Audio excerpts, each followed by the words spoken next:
How's it going, everyone, and welcome to No Fun Allowed. Today's video is very special because joining me today, I have a very special guest, Fish.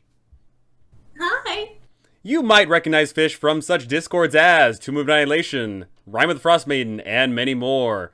She is joining me today because we are talking all about the Hex Crawls in Tomb of Annihilation, and I guess in theory all Hex Crawls.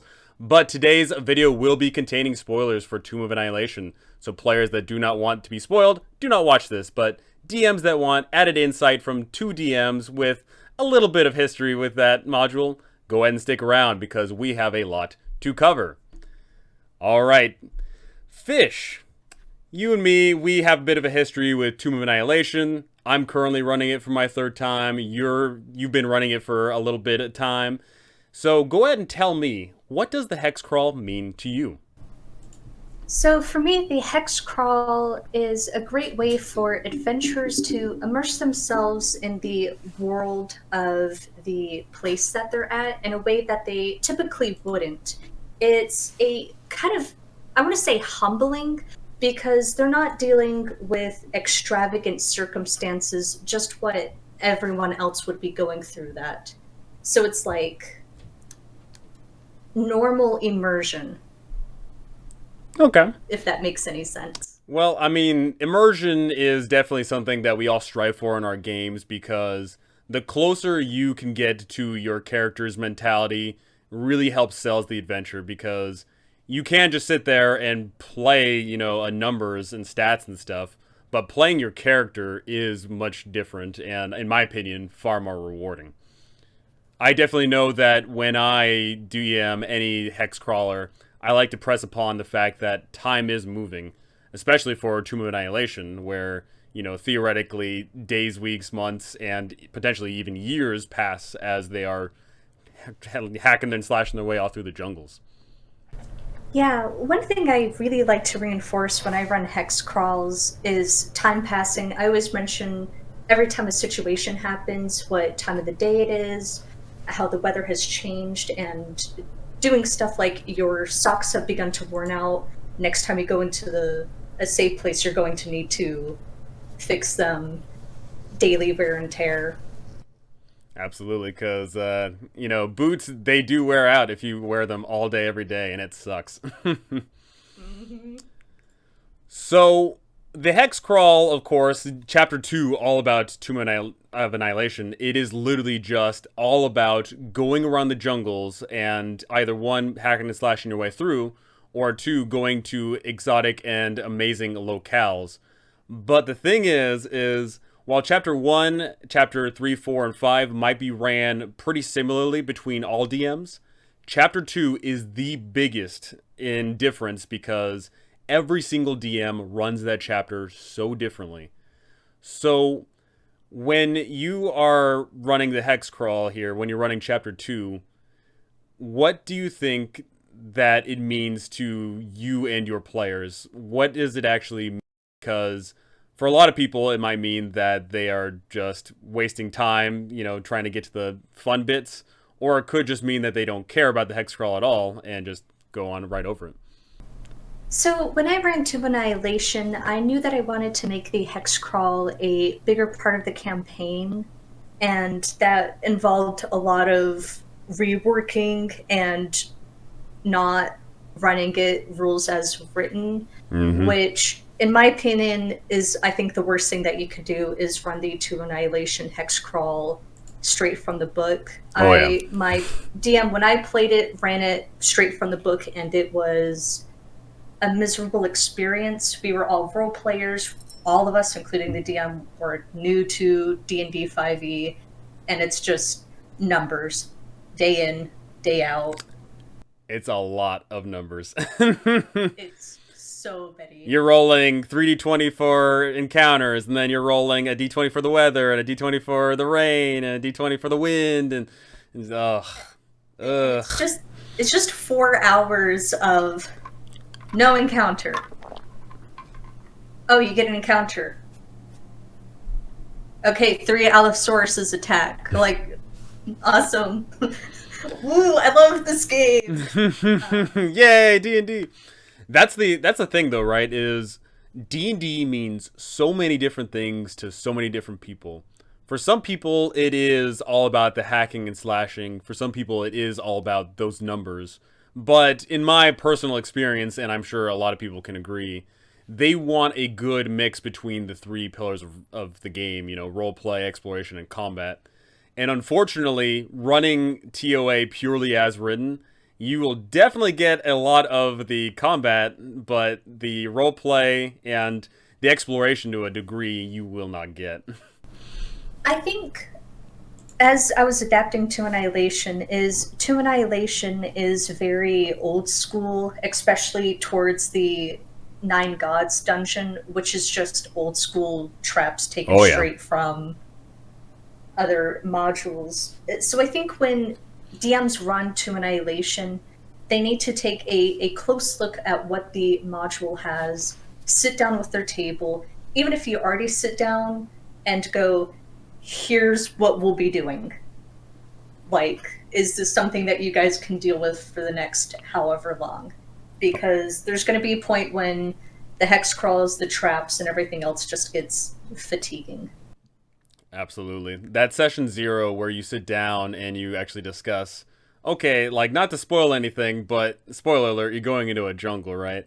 Like you need to tell you need to be upfront about this. You need to tell them what the campaign is about, and most importantly, you need to tell them what are the expectations. And I know for a fact if you just sit down a bunch of people to play TOA and then you run it more along the lines of as written, they're probably not going to be in for a great time.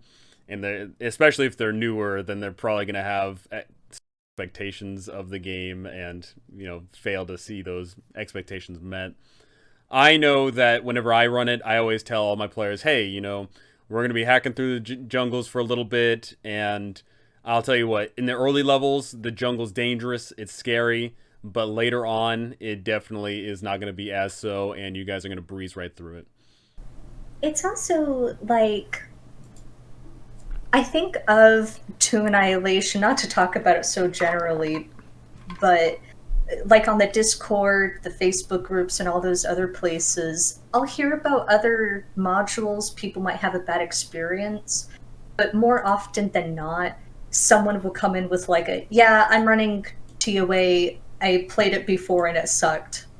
And I think that's because, like you said earlier, the Hex Crawl just means so many things to different DMs, and they all play it differently, and the experiences are so vast. Oh, yeah. Results may vary, absolutely. You know, of course, we've definitely had those horror stories of people coming out of TOA and they're like, oh, my DM ruined it. They did Terpader. I'm trying to remember the last one I saw, but it was like, yeah, we spent like 30 sessions in the jungle and we didn't even get anywhere. It's just like, ugh, you know, what are you doing? It'll be something like, yeah, we just kept going in circles because we kept getting lost. And I'm like, okay, first of all, that's not even by the book. You're well aware that was your DM, right? Like, oh, you know that DM was sitting there like, yes, they'll never get anywhere. you know that DM's just sitting there plotting and scheming. Yeah, like, you know, there does come to a point specifically, like, not to get too far into the mechanics of it right this second, but like, if you're getting lost, then you should be able to be like, hey, DM, can we just like walk in a straight line? You know, there's no way we can turn in circles if we walk in a straight line, right?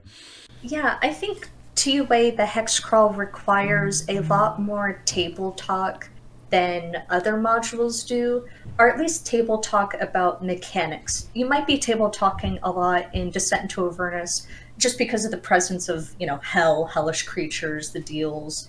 But that's more about consent. But the table talking with the Hex Crawl is like, okay, it's been 15 days.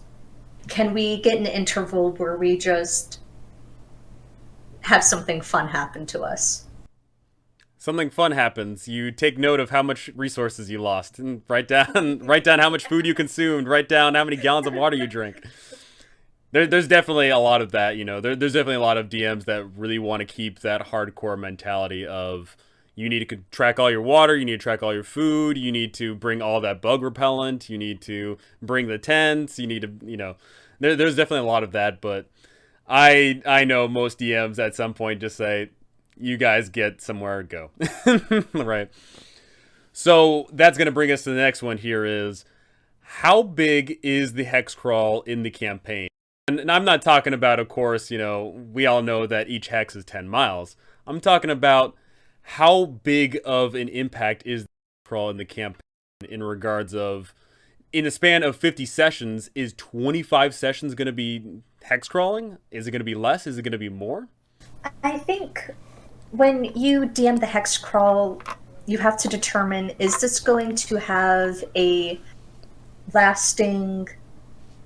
Let me rephrase that.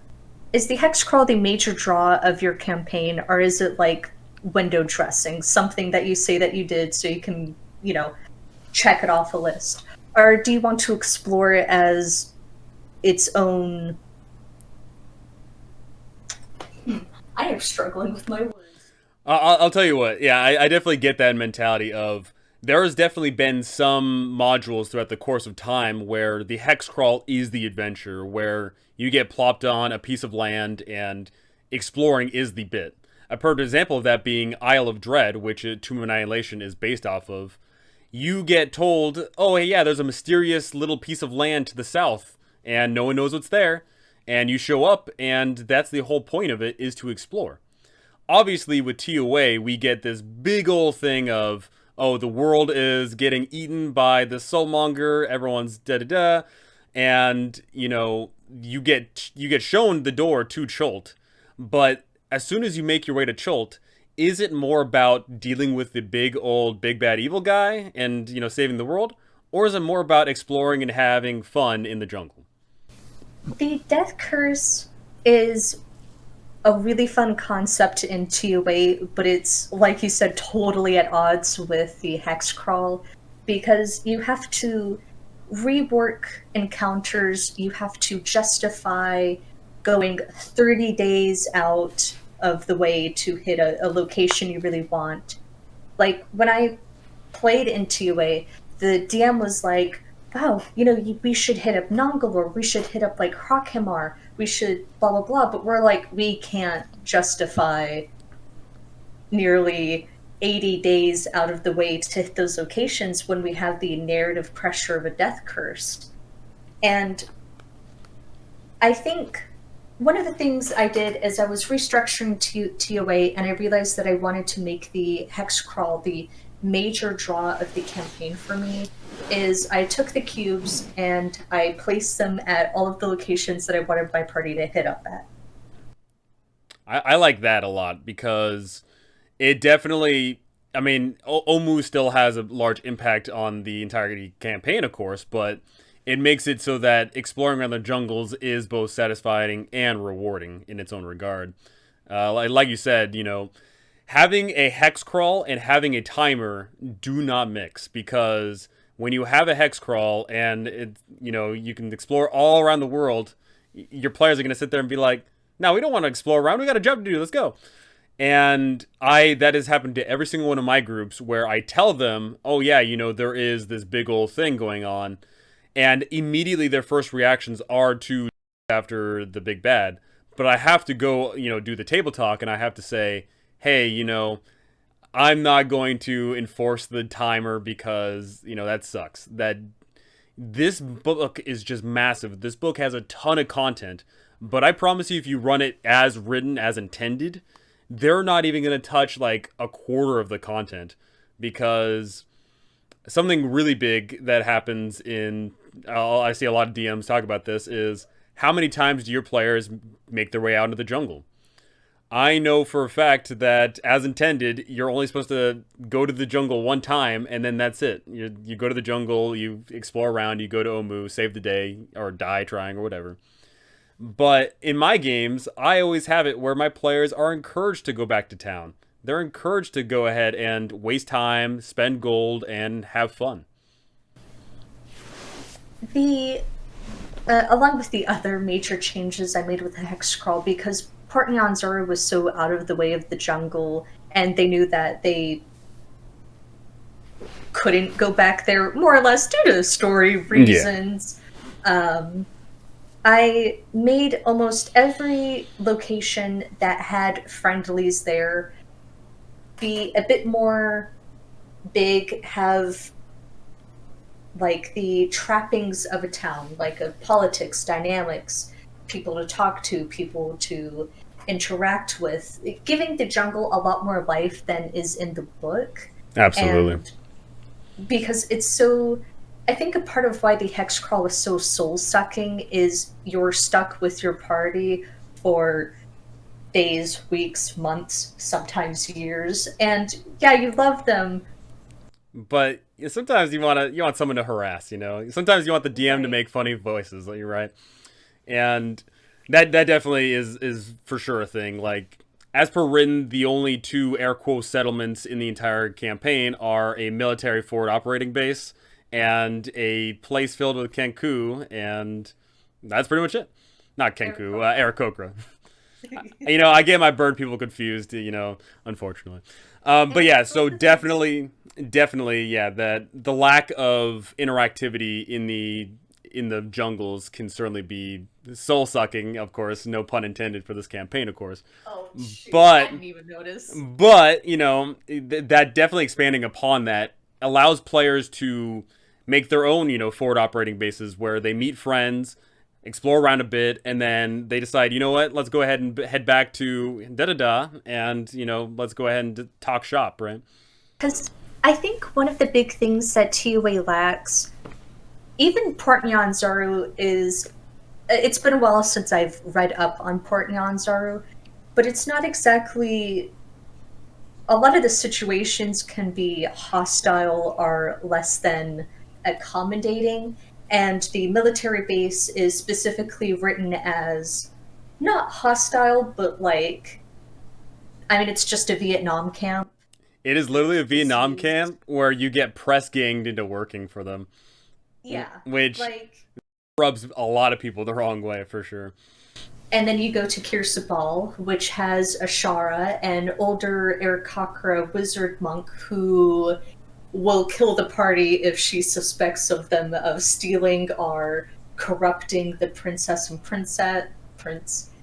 And then the princess herself is written as very spoiled and stubborn. So both of those locations are not, like, your party's traveling for days, sometimes months, and then they go to a camp, and the leader wants to, derail your whole campaign for 2 weeks, and you know. Like I said, that definitely presses people a lot the wrong way. If you have a murder hobo party, then it probably is just going to be a fight. But if you have a more not murder hobo party, then it usually comes down to like, man, we got to ditch these guys, screw this, you know. And especially because, as per written, there is no reward for doing this. You know, that lacking reward in this campaign is a really big deal. So we were talking all about, you know, this hex crawl and going all around. What do you do to prep for this? Do you do this like massive, you know, you sit down for 20 hours and, oh, you know, at this hex there is going to be this encounter, this encounter, this encounter? Or do you just go by daily day minutia? What is your idea for prep of the hex crawl? If a Tomb of Annihilation DM watches this video, the only thing that I'll ask for them to take away from this is do the Hex Crawl prep before the session. Do not roll any days, do not roll any encounters, do not do anything during the session. It sucks. I do not have enough words in the English dictionary to describe how much it sucks. Do all of your prep before. To explain my process, go on. No, so my philosophy on that, right, is you sign up to play D&D with whoever you're playing with for, you know, anywhere between 2 to 4, however many hours you're playing. Think about how much time is spent wasted sitting there rolling dice and then having to thumb through the papers and then looking up and be like, okay, so this happens. Let me go ahead and grab these resources. And I promise you, if you ran the hex crawl, you know, as intended, and more importantly, did it, you know, rolling it right there, by the end of the campaign, you'd have sessions worth of time just wasted, just doing nothing. And quite frankly, that sucks. You know, you could have ended this campaign way sooner, had a lot better, fonder memories of it, but you know, you sit there and ruin it by wasting your players' time and quite frankly, wasting your time. Yeah, it's just, and it's not prep or a hex crawl thing that you can do together as a group. It's just one person sitting there rolling dice, going, no, no. And even if you get someone else involved in it, it's still like, in my Curses Strahd campaign, we had a brief moment where we kind of did a hex crawl thing, and I was the one taking points, so I was rolling a bunch of the dice, and it was still a lot of half of the party sitting in silence while me and the DM went, oh, no, oh, we're lost. Oh, we're lost.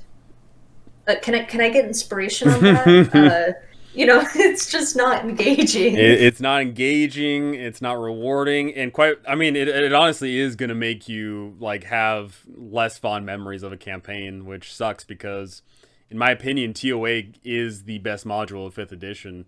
You know, obviously everyone says Curse of Strahd, but I love TOA. I think there's so many great things you can draw out of this module. And the Hex Crawl, of course, is one of those things where it can add to the campaign and make it excellent. But more importantly, if baked incorrectly, this thing is a powder keg of, you know, destruction of your party. So to get into the nitty-gritty of how I prep the Hex Crawl, I've been running TOA, and I want to say the bulk of it has been the Hex Crawl. My party has been in it for at least 5+ months, with a lot of breaks and hitting locations. So what I did is I spent, I want to say, almost a week straight of just researching hex crawl things, looking at the sheets and resources that people had provided. I'm using one Google sheet that had, I think, I want to say like 3 months of hex crawl stuff already rolled out that I ended up just doing by myself. There's random rollers that will roll up a certain amount of days for you, etc., so forth. Prepping for the hex crawl is ridiculously easy and doesn't take as much time as it used to when I first ran it. Like, in the first few weeks of me running the hex crawl, there were almost no resources, and then it, for some reason, picked up. You know, I mean, that's a great thing about running these modules, especially after time has gone by. You know, people sit down and share their resources, and that's great because, you know, for example, as Rime of the Frostmaiden just came out, and a whole bunch of people are trying to DM it, but then they sit down and they're saying, oh, we don't have maps for this. What do we know about that? And that really sucks for especially newer DMs because they don't have anybody to draw upon. But picking up an older module, you know, TOA is only a little bit older. It only came out, what, 2 years ago at this point, ish. And there's just an abundance, a huge vault of information just waiting there. All you have to do is just find it, whether it's on the Reddit, on the Discord, or I guess wherever the frick else.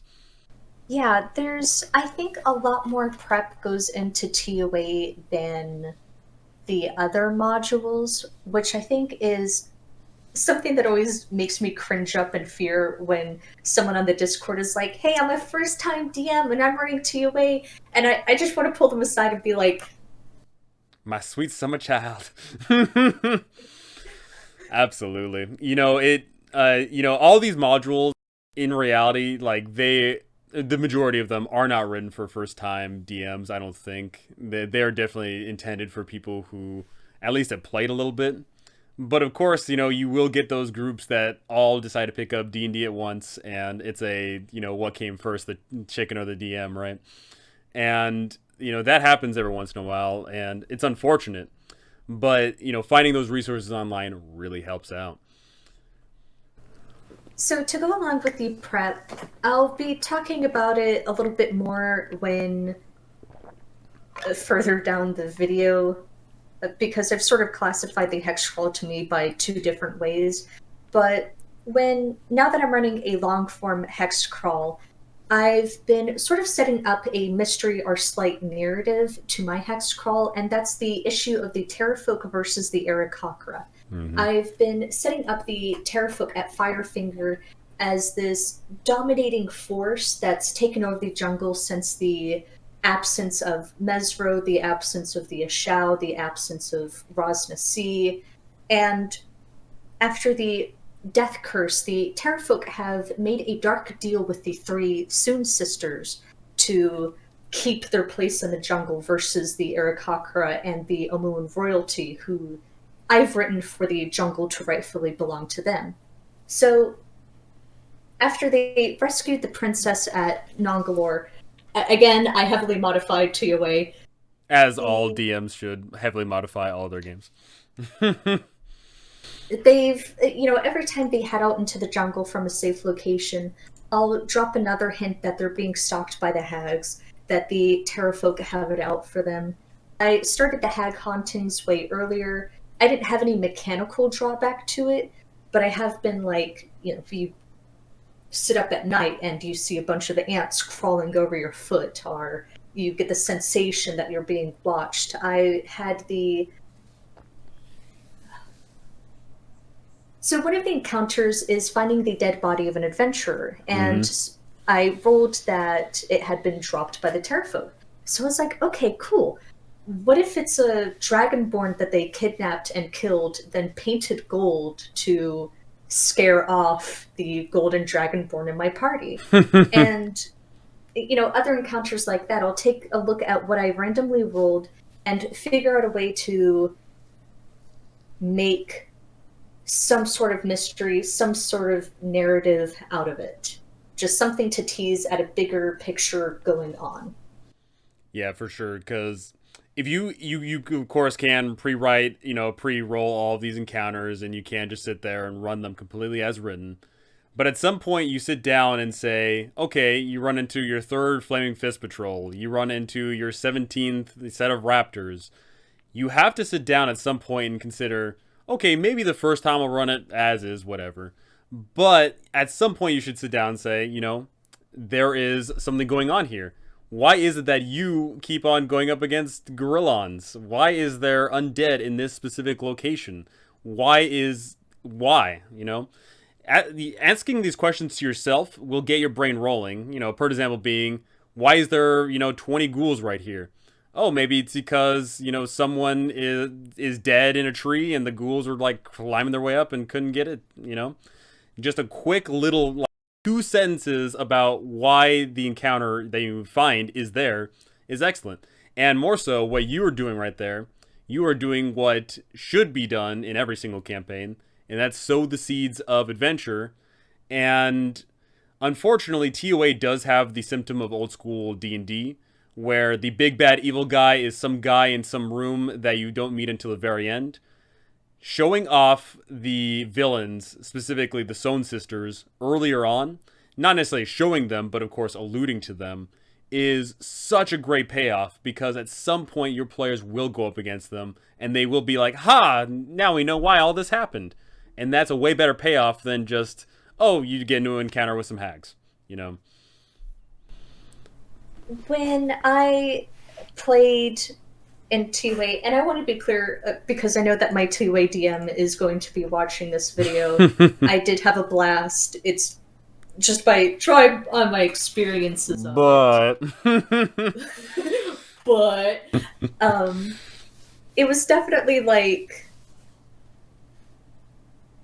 going through TOA. It's like, okay, is this just like a checklist now? Is this, oh, there had to be 3 hags because there were 3 hags in every other module, and oh, it's a lich. I wish we knew about this guy before. Yep. So that's definitely a big thing, is just using the Hex Crawl as a way to hint at the stuff going on further down the campaign. One of the best things I ever saw while I was doing my deep dive on the Hex Crawl is having the 9 gods of Omu have their animal form confront the party at some point. The Commodon, the Ebly, the everything else. Mm-hmm. And it's, my party hasn't met the 9 gods yet, but I am excited for the moment where they're like, That's Papazoodles, guys! What's up? Yep. I'm doing the same thing where I throw all of these creatures at them.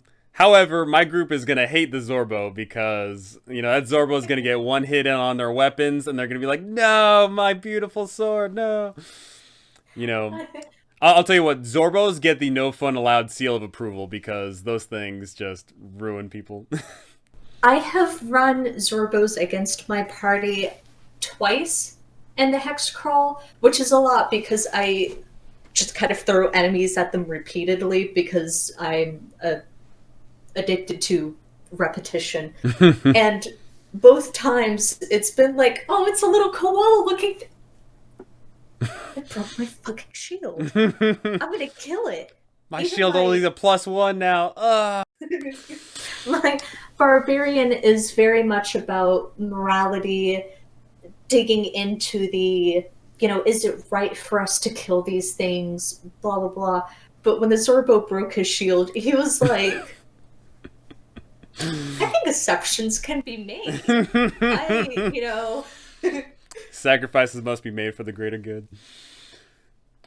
Yeah, I mean, Zorbos are definitely a nightmare. Grey Oozes are definitely no fun allowed, All those things that say, hey, let me affect your character sheet forever now, like those things players hate. And it's not like they hate to love it, they just hate it. It's one of those things where I think you can only use them once.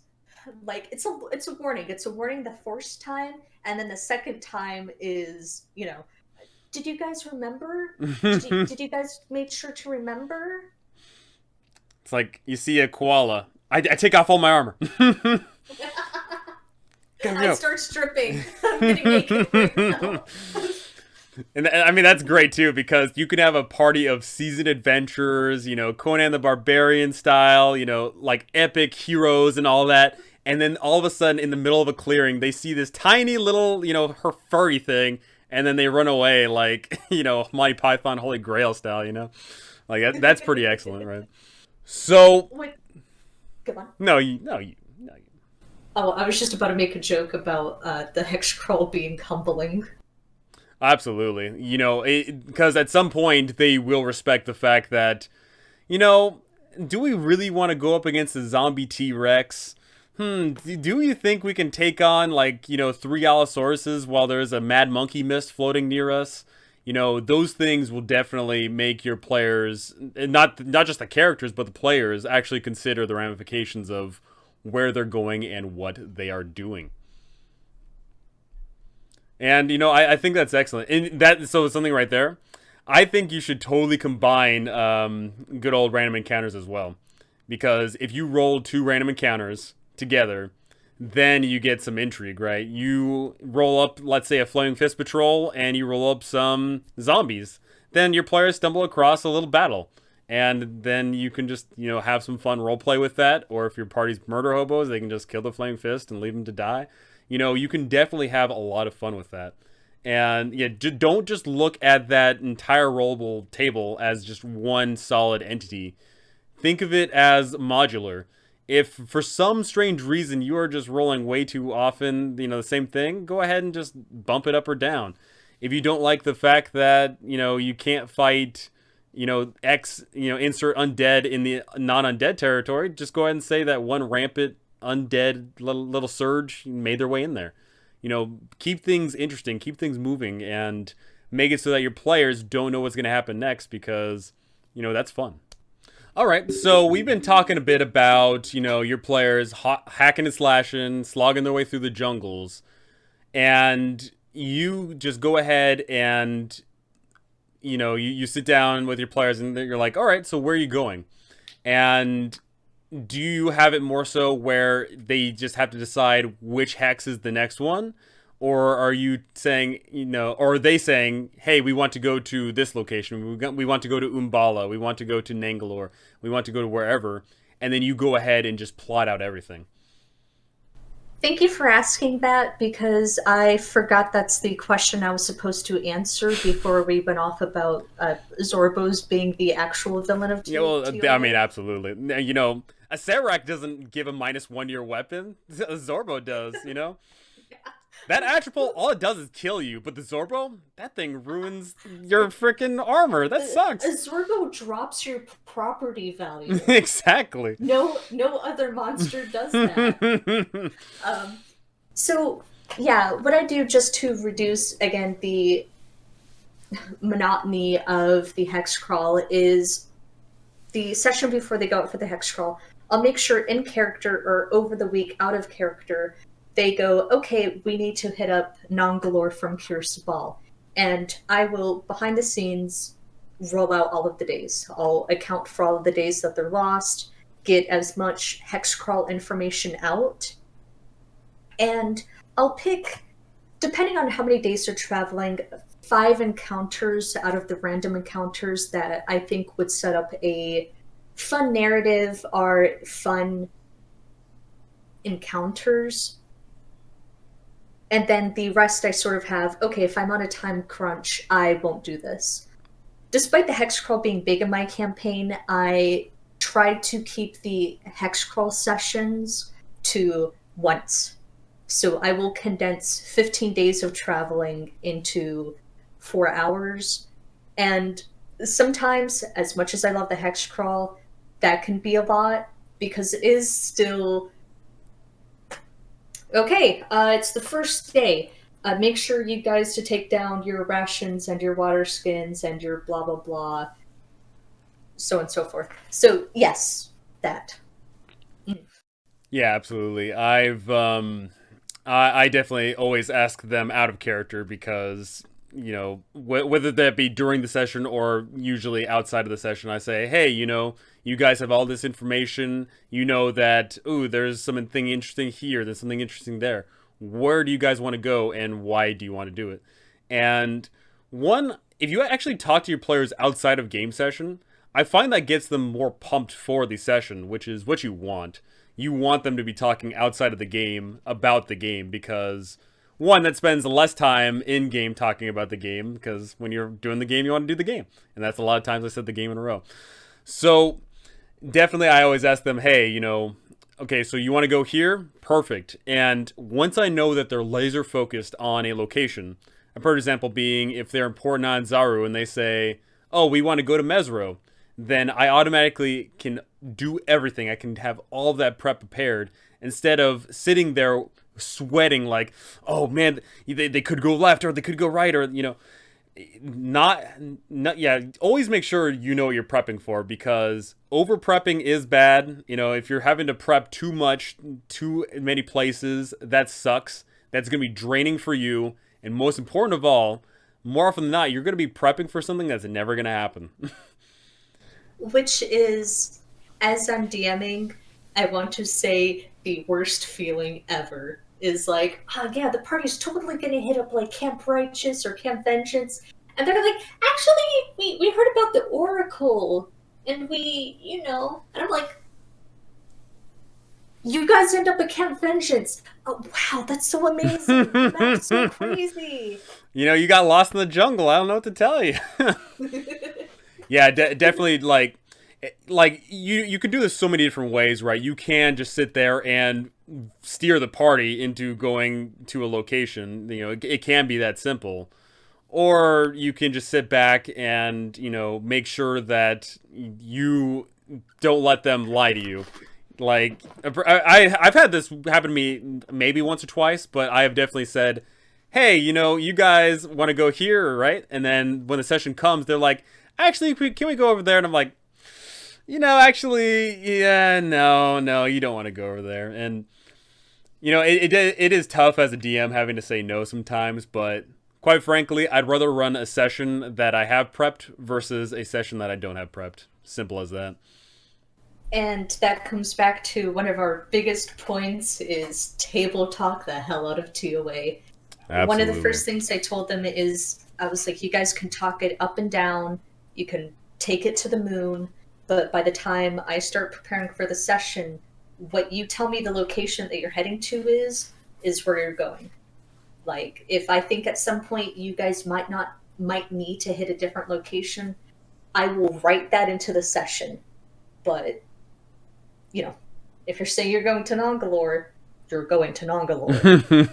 No take backsies. I have your written, form right here. You're going there. Simple as that.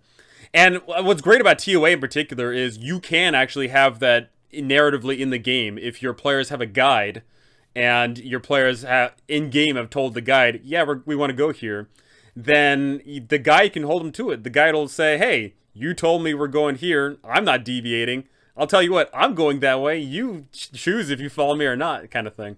And depending on which guide you have, of course, they might be a bit more confrontational about that or not. But that is not to kind of hit a different topic. But no, I want to hit a different topic. Do you want to talk about guides a little bit now? Absolutely, guides. So the guides of Tomb of Annihilation, purely as written, aren't needed.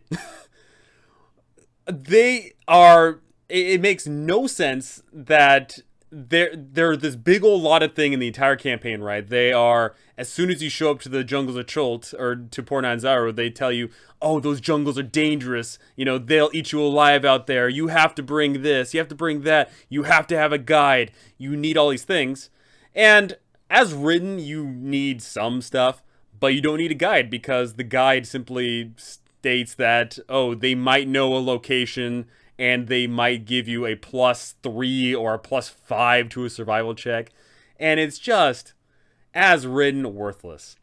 But I have a sneaking suspicion you and me, we probably make it a little bit more necessary.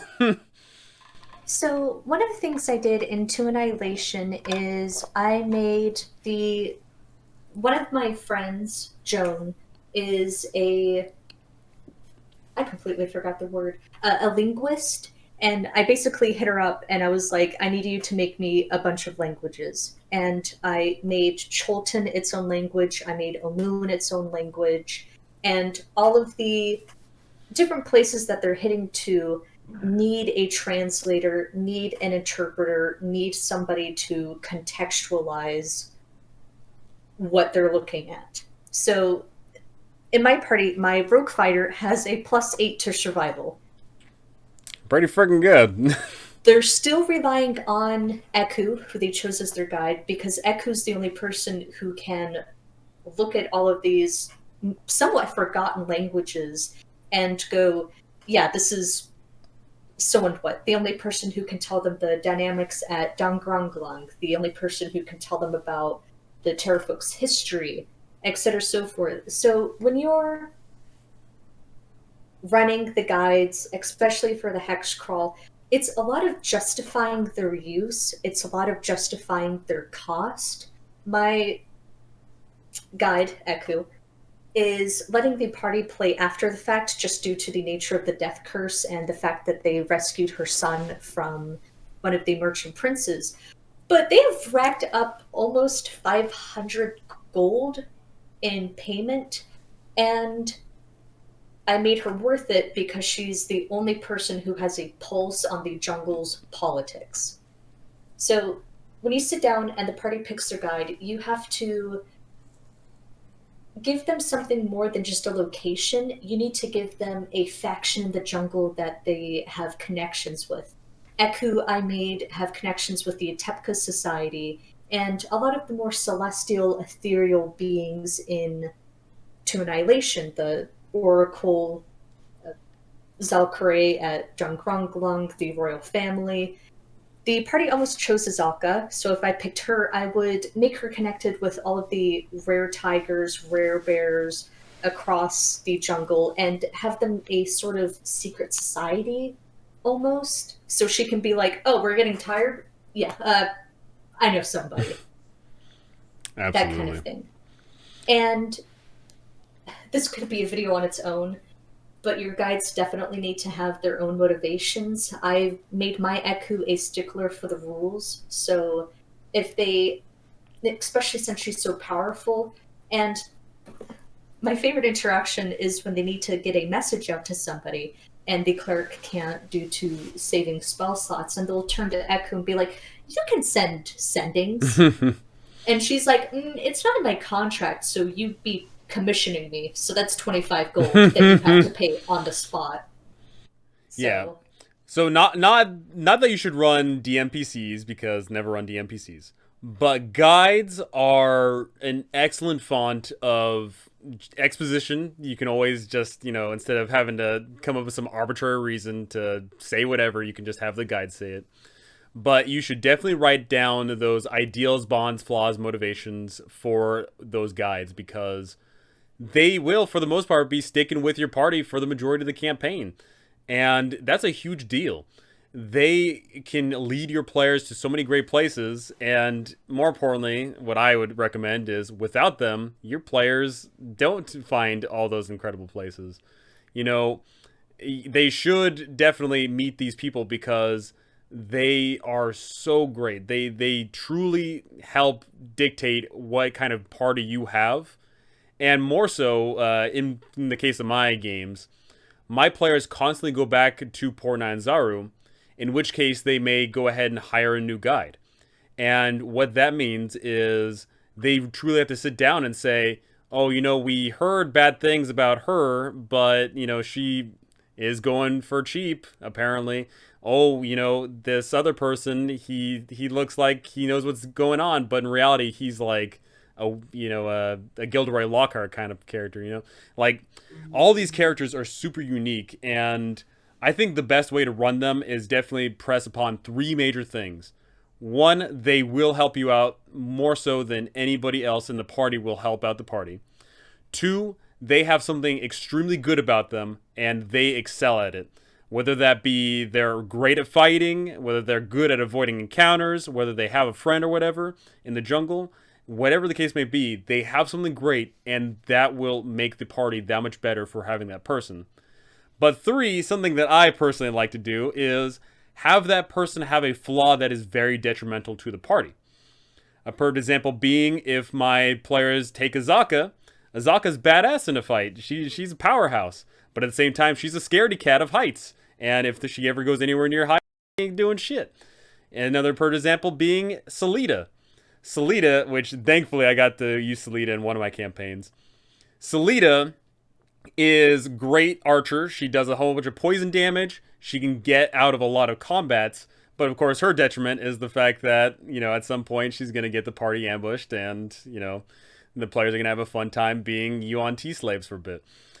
Having every single one of them have, something great about them and something detrimental about them is really great, because your players eventually find out all this information and they get to see, the progression of it all. I think that's something. I'm glad that you brought up Salida because she is, I want to say, my favorite guide concept, which is a lot because I sincerely love every other guide concept. But there's something really good about every time a DM comes for advice and they're like, okay, I think Salida's in love with the party. Like, I think they've softened her heart. What should I do? And it sets up this really good struggle for Salida about duty, obligation versus her own sincere feelings, which is me saying, if you can run any guide, you should run Salida. I never got the chance to run her, but there's just so much you could do right there. So, yes, like I said, I was very fortunate. My players were dumb enough to take Salida after all the red flags and everything. But they took Salida, and she took him along the party. And something I did, which is in the DMG, but it's very, very minor and almost never seen ever, is a morale system. Essentially like not a leadership system, but a basically like a friendship meter. And what it is it starts off neutral. It starts off, 10 plus or minus whatever the party's charisma is, normally, for like most NPCs. And it either goes plus or minus 1d4 when you do good things for this NPC. For Salida, I had her immediately as she was immediately hostile to the party, and she had like a 4 or whatever. And over time, my players helped her out. They said things, they did things, and they genuinely, got invested with this character. And over time, they softened her heart. However, they didn't soften her heart until after they got captured by the Yuan T. Fortunately, they had just won her over, So after the Yuan-Ti captured the party, she released them, and it was actually a really epic prison break. Selita got all of the party out, but Selita took the fall for the party, and she got captured. And I thought that was amazing storytelling on my part, and my players' parts, of course, because they contributed to that. And that was cool. Well, they're not here, so. Well, screw those guys, right? They're not watching. But and and then a little bit later on, what really happened, and this was honestly the coolest part, was her punishment. She got thrown into the Tomb of Annihilation by herself. Yep. Did she meet up with the party? Well, my players, so she found herself into the mirror of life trapping in the tomb itself. And when my players stumbled across it, they didn't believe it was her because they heard her talking out from the mirror and they didn't want any part of it. So they did not interact with her until after the end of the campaign is when they found her. And it ended up being good overall, but they didn't get to save her right when they were like going through all the tomb. But the guides, we could literally make a full video on the guides because each guide is super unique and all that, and the guides are fascinating. And something I do, not to go any more on guides, but something I do for my campaigns is I add more guides.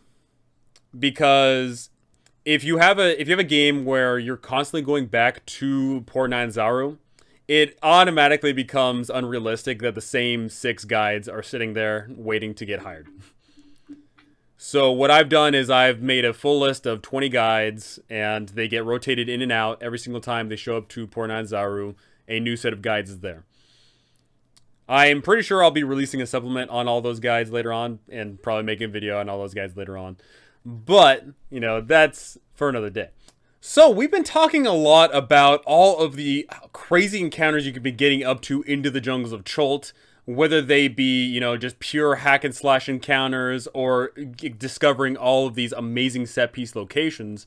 But something else is the fact that a lot of these locations can be unique non-combat encounters. You can have what originally are combat encounters, but are no longer because your players interact with it in a certain way, or more importantly, you dress it up as something else.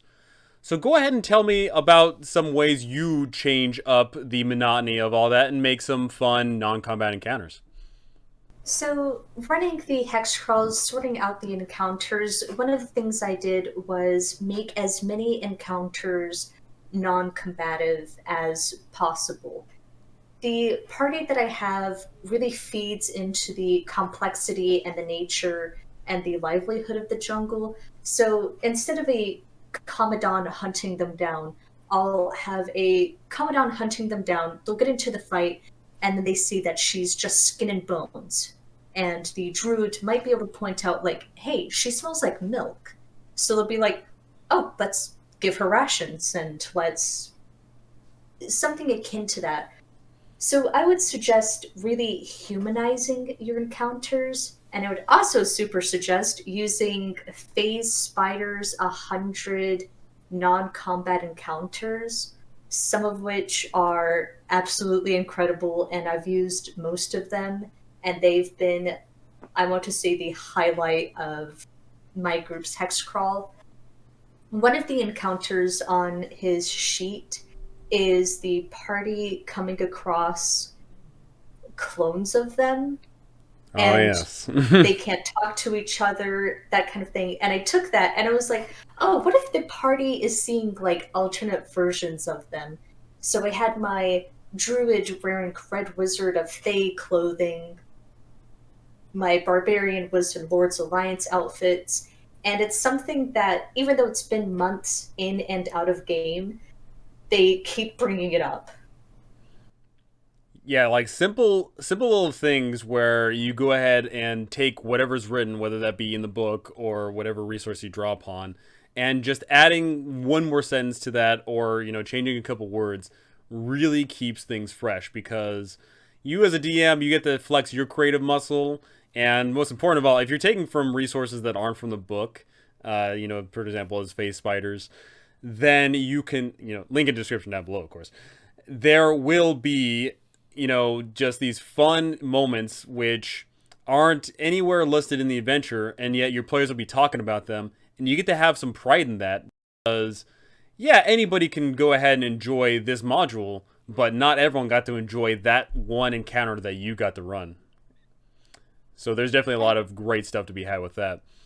Per And example of some encounters I've ran that were not strictly combat were I had a pair, not a pair, but a whole little tribe of were-jaguars that were literally hunting the party. And they were totally evil. They worshipped Malar, and they only cared about the hunt. And for multiple days, as my players were hacking and slashing through the jungles, getting to whatever encounters they were, these were-jaguars were constantly harassing them. All hours of the night, not letting them get long rest, just constantly berating them. And it was the funniest thing because my players finally get away to confront the were-jaguars. And unfortunately, at that time, not a single one of them had magic weapons. So when the were-jaguars finally announce their presence after days of harassment, they go up and try to attack these were-jaguars. Nothing worked. And the were-jaguars were, oh, this is pathetic. You're pathetic. And they just walked away. And that definitely resonated in my players' minds because it was like, oh man, we are pathetic. That sucks. And that really incentivized them to get stronger. That really incentivized, in fact, I believe one person multi-classed relatively, soonish after that into a spellcasting person. And eventually they were able to find more magical weapons and able to deal with whatever enemies, had magical resistance. But that was definitely a fun encounter because it lasted a long period of time. It wasn't natively deadly, but they always thought it was deadly, and that was just a blast. And I think that's the beauty of Hex Crawl, especially Hex Crawl non-combat encounters, because yeah, Curse of Strahd's really great, blah blah blah, but a family of were-jaguars hunting the party has so many directions that you can take with Oh yeah. it, and it'll be different no matter how you look at it, and that's just the beauty. Absolutely, And one of the greatest parts about the jungle itself is your players should not know anything about it. They should not be, in my opinion, you should never have a character from Chult at all. That's just my opinion. Because if you play into the mystery of the jungle, then you can say anything goes. And, one day, they might know, that, of course, that there's undead and dinosaurs in there, but that's it. Then, whenever you throw anything at them, whether it be from the book or, more importantly, not from the book, they're not going to know any better, especially when they start running into the stuff. Like, if they come across frost giants, they're going to be questioning why those are there. You come across, this tiny little panda thing, why is it there? What is this thing? Whatever encounter you throw at these people, whether this be combat or non-combat related, especially the first time you run the frost giants, don't run them combat related, they will be questioning what's going on here, and hopefully they will be approaching every encounter with a sense of curiosity and not just murder hoboism, as you should be presenting a lot of the encounters as well. Not all creatures are going to be walking up and eat them immediately. Creatures aren't like that stupid, Creatures eat when they want to eat. Maybe that T-Rex that your players see off in the distance just got done eating a Triceratops and, it's full. I have been running the Hex Crawl on the jungle on a very, you give back what the jungle takes. Let me rephrase that. It's very karmic, very the jungle does what you do kind of thing. And my party has been very kind to the jungle. Where they don't have to fight, they don't. Where they can help, they do. And so when I mentioned to the druid who was a Yuan-Ti that the King of Feathers has stepped out from a moo, well, the party, for lack of a better word, peed their pants and has been living in a constant state of fear. And they've only been seeing the King of Feather in the distance, other things like that. And I've been building it up very much as a combat encounter waiting to happen. but when they do have that confrontation, the King of Feathers is going to be stepping in to help them. So Okay. a cool thing with the encounters is if your party comes in with in character or out of character assumptions, I would definitely subvert them to keep them on their toes. Not in a dickish way, but my rogue, for example, has a bad history with giants. So I knew that when I mentioned that frost giants were in the jungle, she was going to, if they got into a fight, that was just validating her bias. So when they confronted the frost giant Drufa, I had her kind of a well meaning idiot who was hiding the fact that she knew what the party was up to and everything else because she also knew that they were trying to solve the death curse, and she was willing to put aside her mission for the greater mission. And that's something you can do in the non-combat encounters, is really make the world as a whole so much more layered. Absolutely. Subverting those expectations, you can't subvert every expectation, right? You can't just have every single T-Rex, walk up and not eat the party. But for sure, if you sprinkle those in, if you sprinkle in that moment where you see, a snake man, for example, as you see a snake, and then all of a sudden the snake transforms into someone, that's subverting expectations because they have no clue that it's a Yuan-Ti, right? Throwing those things in there will keep your players guessing. And not that you should have it like on a timer or anything, but you should sit there and be like, okay, well, I definitely, had the giant encounters and, the giants didn't kill them right away. So how long until I do something a little bit, different than normal, right? And, you can do that a lot with almost every single, encounter, whether that be them interacting with red wizards who actually help them out of a rut, or Flaming Fist patrol that, is actually a rogue Flaming Fist patrol that decides to try and kill them and take their loot, You can do so many different things to really change their expectations and outcomes. And, keeping your players guessing is a good thing, but just don't do it too much. Yeah, don't try and Game of Thrones this. Alrighty, so the narrative of this entire campaign is your players show up to Chult, they gotta come here, they gotta find the Soulmonger, go. That's all we get given. They don't even know how the information was obtained, as per written in the book, right? Like, we don't get any of that information. The only information gleaned from the book is that the Harpers had a lich tell them, which is all told off in the Cellars of Death. But more often than not, most people don't run that because they don't even know about it. So there's this huge narrative of exploring the jungle, and basically the game tells you, hey, at some point you tell your players that the Soulmonger is found in the Lost City of Omu. And then at some point you say, okay, the Lost City of Omu can be found between the Peaks of Flame and the Valley of Lost Honor. So how do you go ahead and spread that narrative throughout the entire campaign? Do you just simply plot out little locations and that's that? Or do you actually have a timer throughout the entirety of your campaign and say, hey, after this many sessions, or at least encountering this person, they tell them what's up?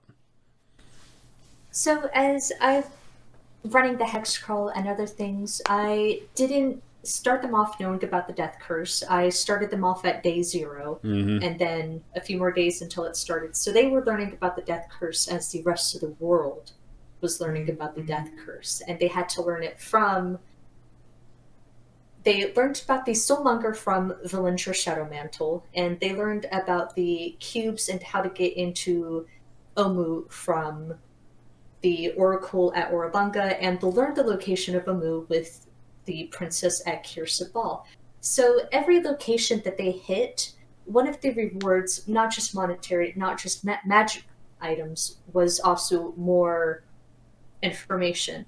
For example, the goblins at Yelyark might be able to tell them about, adventurers, groups that they had seen around, and a little bit more of the history, things that they might anticipate, or so on and so forth.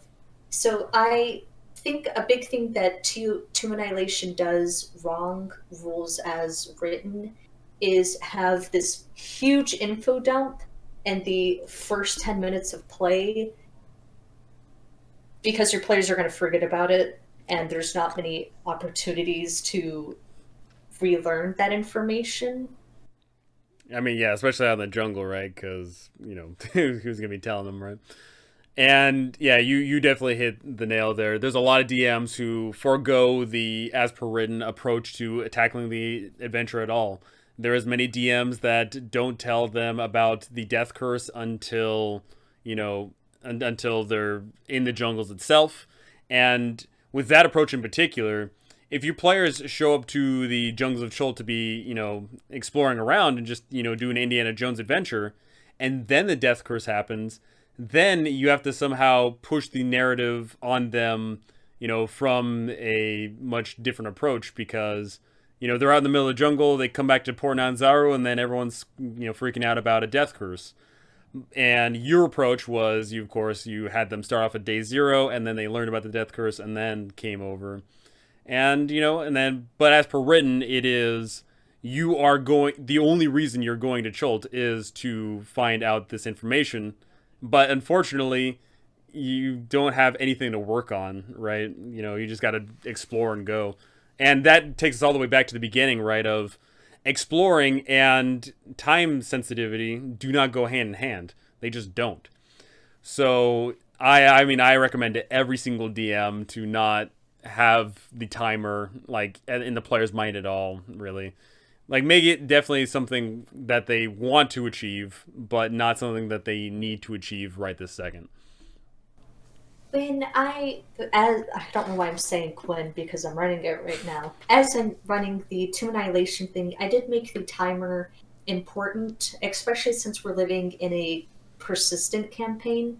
So a lot of the adventurers' lives who are on the line are their adventurers. Mm-hmm. And I would tell them out of character at the end of sessions, like, hey, Cedron Orphane, Icewind Defender guy, died in his sleep. Ooh. He's another victim of the death curse. And I set up that conflict against them finding all of the cubes. So I tried to make the timer a part of the campaign itself. But if you want your players to just relax, have fun, etc., so forth, just don't do that. Don't have the timer countdown. I saw one DM adjust it to like once a week, so that I definitely think that the once a week thing can actually work really well if you are running this campaign as your players are level 11 or level 10 or level 11, but each and every one's died, and they're the ones that are trying to save themselves. I think that works extremely well because then, because they're higher level, they can do a lot more things and get around a lot quicker and not to worry about as much. But, then you can go ahead and still work with the timer just fine because you say, all right, you every single week you lose 1 hit point, go. I think that can certainly be a blast. Obviously, that doesn't work at low levels because you've only got like 10 HP at level 1, but There was one DM, and I wish I could remember the name, who, it might be on the subreddit somewhere, ran an adventure a lot like that, where it was like level 18 adventures and ran the book completely rules as written, and they had 100 days to fix the death curse or they all died, and they fought a Sirak with like 10 hit points. Oh, I imagine, like, you're sitting there like, okay, at the beginning, your normal adventures, but then by the time you finally get to the Tomb of the Night Gods, you've got like 20 HP at best. Mm-hmm. Something that's very interesting is, like, as written, Valindra's gonna die in however many days, Raz in the Sea is gonna die in however many days. I don't know about you, but the majority of the groups that I've ran, even if I were to cut out all the going back to Port Nanzaru, making their way all around the jungles of Chult is extremely time consuming. It's insanely time consuming. Like, if I were to cut out all of the Port Nanzaru travel, they would still probably only get to Omu in like 100 days or so. My party has teleportation systems all around Chult. My party has been basically having Artisimber as their Uber driver, and they just have a lot of tools at their disposal to shorten the hex crawl. And even then, we are pushing our 130th day almost, and they've just recovered their third puzzle cube. That's So, that's time consuming. yeah, it's time consuming no matter how you do it. Um, So you just mentioned the whole teleportation thing, and that's a very excellent way to get your players, rewarded for exploring more. Because I, of course, have seen many DMs introduce teleportations all across the jungle of Chult that either take them to other locations of the jungles or at least back to Port Nanzaru. I've seen people that at some point say, "All right, you get a blimp, or you get the ability to basically hack your way through the jungle twice as fast because you've been traveling in it like for this long, right?" I feel like at some point you definitely should. You don't have to, make time go by faster, but if time is present in your campaign, then you definitely should at some point give them the ability to travel around the jungles of Chult at a much faster rate. Because that'll at least reward them with a sense of, okay, we've explored here, here, and here, and we've got teleportation points all around. Now, next time we learn about some location, let's go ahead and teleport right there, and bada bing, bada boom, we're there. yeah, it's like, as you said, yeah, if you're pushing for the angle of the death curse and the time, your party is going to be angling towards reducing that time as much as possible. And it's your responsibility as the DM to give them those opportunities and tools. Whether or not they look out for them, whether or not they use them is up to them. But the first thing that my players always discuss is, okay, we have to get from here to here. It's a 30-day travel. How do we make it faster? And it set up a lot of interesting encounters where, for example, the party met the Red Wizards of Thay at Mesro, and they weren't sure if Artis Simber was going to help bring them back to Kirsa Ball. And that's a 15, 20-day trip. And the Red Wizards of Thay were like, hey, if you help us out, we can teleport you wherever you want. We can take you out of this dump. And they were seriously considering it. I mean, they were also seriously considering getting the free ride and then massacring them. Oh, of course. Of course. It was a serious consideration. I like that, morality check, too, of, we can go into the guilds or the factions of, the whole thing another day. But, the whole, do you work with the Flaming Fist? Maybe if you work with the Flaming Fist, they give you a guided escort, and that allows you to travel around the jungles faster. Maybe if you work with the Red Wizards, they just straight up teleport you anywhere, probably like the heart of Ubtao for starters, but, anywhere else, could be cool. And, of course, maybe you interact with the Giants, and they say, oh, yeah, just hop on our shoulders real quick, and we'll, start running around. There's a lot of faction play you can have with the travel. It doesn't have to just be the players alone. And especially if you bring up those circumstances of, ooh, man, do we work with Artis Simber, who's not going to, make us as fast? Like, he can, make a whole bunch of snow sculptures or whatever. Or do we have the Giants on our side because those guys are actually imposing and they can run around, right?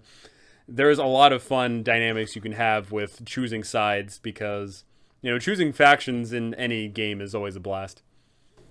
And I think there's something very factionless about TOA, especially when you work up the Death Curse angle, because I haven't been a part of a lot of other modules, but there is, running Waterdeep Dragon Heist, a sort of pressure on aligning yourself with another faction or another guild. But when you have that Death Curse, you can be like, yeah, we're going to temporarily help out the Flaming Fist because of the Death Curse. We might get pressed upon it later, but we can work with whoever we want and focus on our own individual morals instead of the morals of a faction that we belong to. Are what I'm getting at is when you run TOA, you should think super hard about the factions because Absolutely. they're fun. Absolutely. Because every major faction would be involved in this. It doesn't matter. This is a world-changing event. The fact that souls are straight up disappearing, the fact that every high-level adventurer, every emperor and king, and whoever else, they're all dying. So everybody, of course, would get involved. And unfortunately, as per written, their involvement is minor at best. And you know, like per example, being there's the Flaming Fist and the Iron Gauntlet, the two major air quote major ones. They're only there because they were already there to begin with. They're not even there because of the Death Curse itself. So maybe not necessarily right in the beginning of the campaign, depending on the timeline of your Death Curse, but at some point, whether that be days, weeks, or months, into time, those factions are going to start storming Port Nyanzaru and then the jungles of the Chult, and they're going to be doing their own thing. The Zentarum probably want to get their hands on the Soulmonger, whatever it is. The Red Wizards obviously want to get their hands on the Soulmonger. The Harpers want to do everything they can to stop it, and they'll be collecting info on all the other factions, etc., etc. Use those factions, because if you haven't already used those factions in other campaigns, it's a great way to introduce your players to the factions, to see what they are. The Emerald Enclave is all about keeping the peace, and the Lord's Alliance is, more about making money, and, whatever the frick else, right? So we have gone into elaborate detail about the expansive nature of this campaign, the fact that it takes so long to get so many places, the individual hexes are just massive, they represent a whole day's worth of travel, and of course the major thing here is the fact that distances between major locations are pretty spacious. There is a lot to go over. But the thing is, do we actually need to play out every single day? Definitely not. 100% not. I love the Hex Crawl. I love Tomb of Annihilation. I do not play it every single day. There are some points where I'm like, okay, 5 days pass.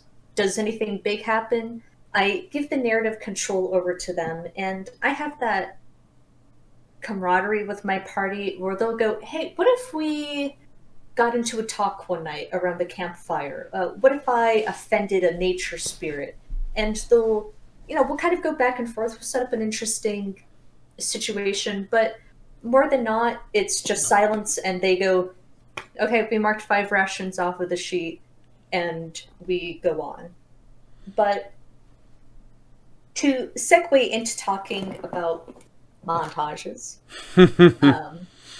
if you, as a DM, sit down with your party, have that table talk at the beginning of the campaign, or just talk at all, and agree that you want to stop acting out every single day, you don't want to keep track of rations or waters. One thing I saw that was featured in the To Annihilation companion book, link in description, blah blah blah, is setting up less mechanical situations and more just kind of descriptive situations. You guys get ambushed by goblins. Here are the goblins.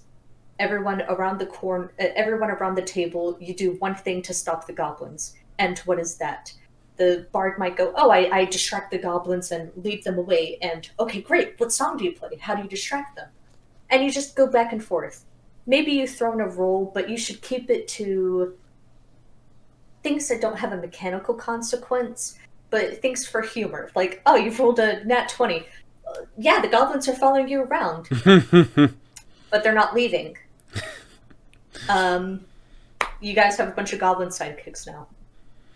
Absolutely. Stuff like that. I definitely agree that, especially once they get higher up in the levels, that mundane things should not be played out, For example, being, my players in my newest campaign, they just hit level 5, and I rolled up an encounter, and it was a snake, and it's like, well, this snake isn't actually going to be able to kill anyone, so I just go ahead and say, and, oh yeah, a snake, bites you on the neck, and it's just like, okay, I rip it off and throw it in the river, You don't have to sit there and be like, all right, we all have to roll initiative, all right, gotta tally it up, okay, and it's your turn, That does take into a lot of time, which, quite frankly, isn't needed.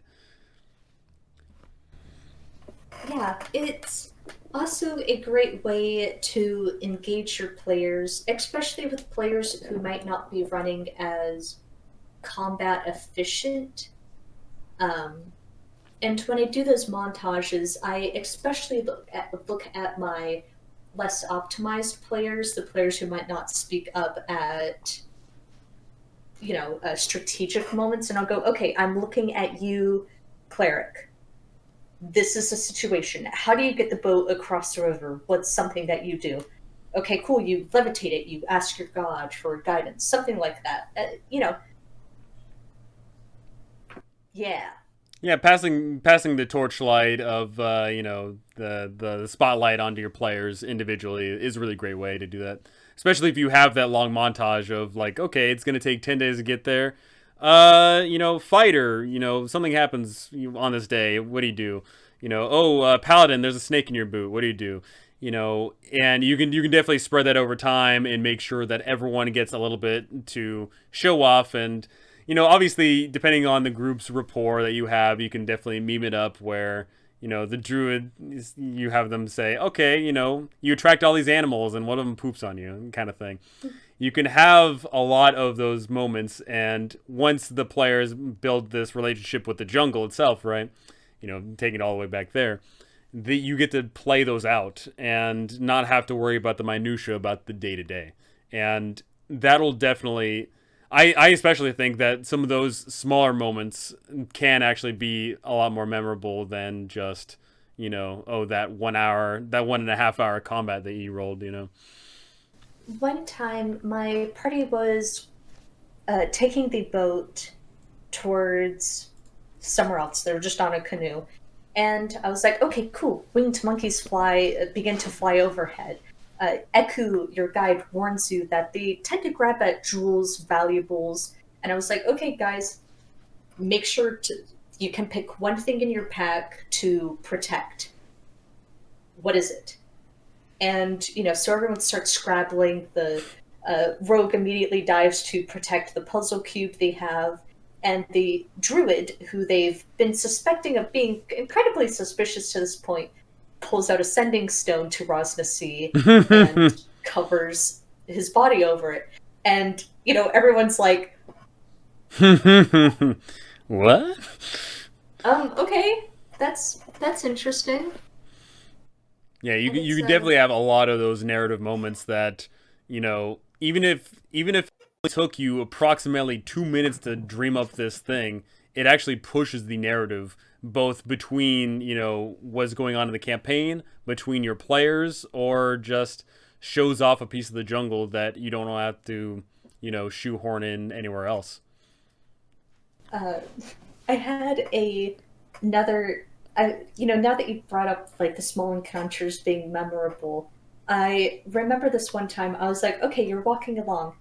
Cleric, you slapped yourself in the face with a branch that you didn't see. And the cleric like yelped out, and the rogue is like, can you be quiet? And the cleric's like, well, I didn't think I was going to get slapped in the face with the branch. And the whole party starts squabbling back and forth. They're trying to be quiet. And it's like, oh, their adventure is out to save the world, but they're dumbasses. I mean, the best party you can ever have is a party of dumbasses. I mean, you could have, a party of straight-laced, people that are on the up and up, but that gets old real quick. Yeah, for sure. I definitely like the smaller aspects because like I said, I think those make those smaller sessions or those individual sessions a lot more memorable than just okay, you had a 4-hour session, 2 hours of it was combat. Unfortunately, combat is something that it's hard to, you can't live with it, you can't live without it, and especially in 5th edition. And of course there's a lot of memorable and great fights, but you don't sit there and whenever you're thinking about a fight, you never think about the time in between someone's declaring an action. You never think about like individual dice rolls per se. You think about that memory of, oh yeah, I went up and I rolled a nat 20 and it was great. You don't think about everything else beyond and before that. So just getting rid of all of that and just having a little fun time is perfectly great. Alrighty, so yeah, we've talked a lot about hex crawls and what they mean for this campaign in particular, and you can theoretically apply this to any module, but we were talking specifically about TOA. And at the end of the day, hex crawls mean so many different things to so many different people, much like how D&D means so many different things to so many different people. I know that, like we've stated, rules as written, this hex crawl sucks. But, just a little bit of modification here and there and allowing it to organically transform over time, I think that it really adds to the campaign and makes this a memorable one, because it's a high stakes roaring adventure a la Indiana Jones, but with some major fantasy thrown in on the side. What are your final thoughts on all the hex crawl fun stuff here? So my final thoughts on the Hex Crawl is that you really do need to sit down with your party. You need to have Absolutely. that table talk and that trust with them, because it is far too easy to take the Hex Crawl and to make it just absolutely the worst thing. But with thought, open communication, it can become, as it did for me, one of the biggest things that I look forward to when I run TOA. So yeah, just talk it out with your party. Make sure it's something you want, and don't. I'm trying to find the wording. Don't overstay the hex crawl's welcome. Absolutely. When you get tired of it, your party's been tired of it for 5 sessions.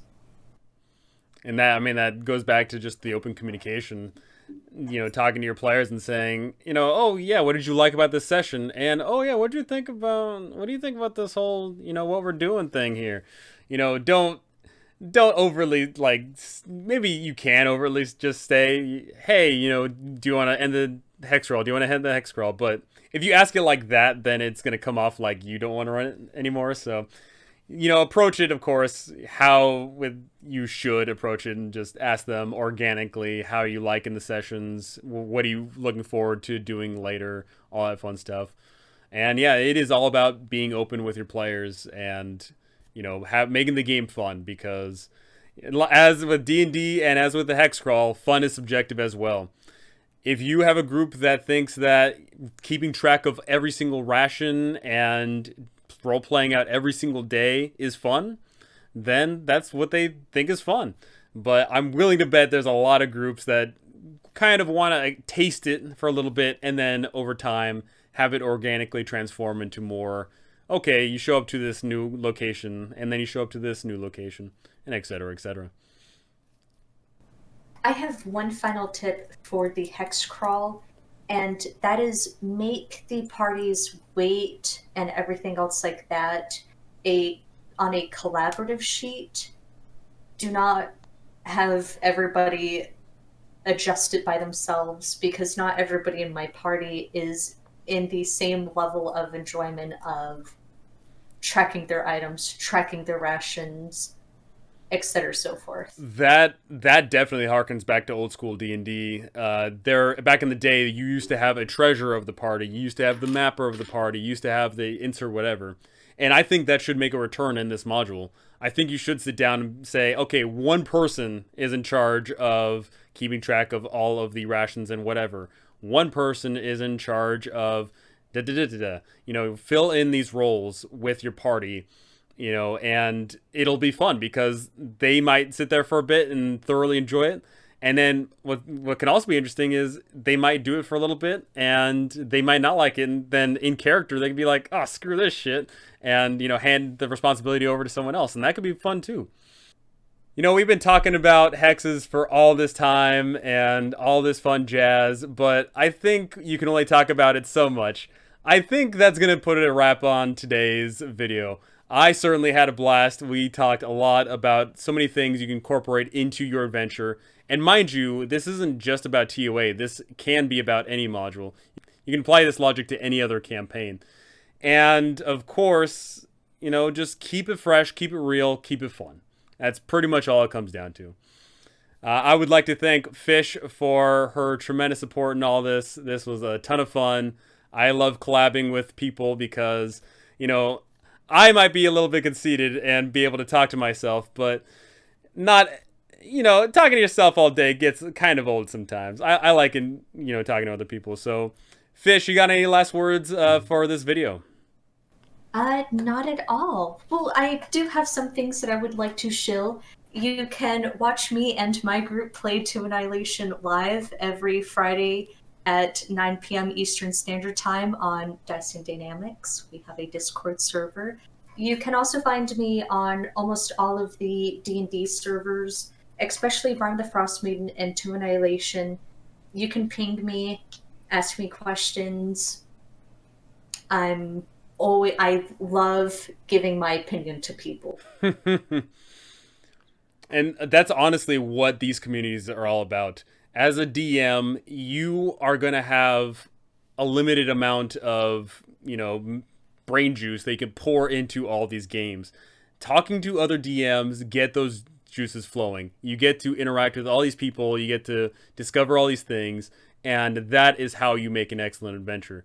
You might be the best DM ever, but I'm willing to bet that if you talk to at least 5 other DMs, you can at least learn something new. And that is going to be both rewarding for you, but most important of all, rewarding for your players. And that's why we do this, right? We do this for our players so that they can love us, and we get to gloat in it, and we get to have an amazing time.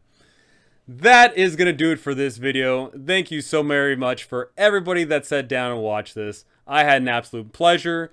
And I can't wait to talk more about insert whatever topic is to come. Thank you all for watching. I can't wait to see you all in the next one.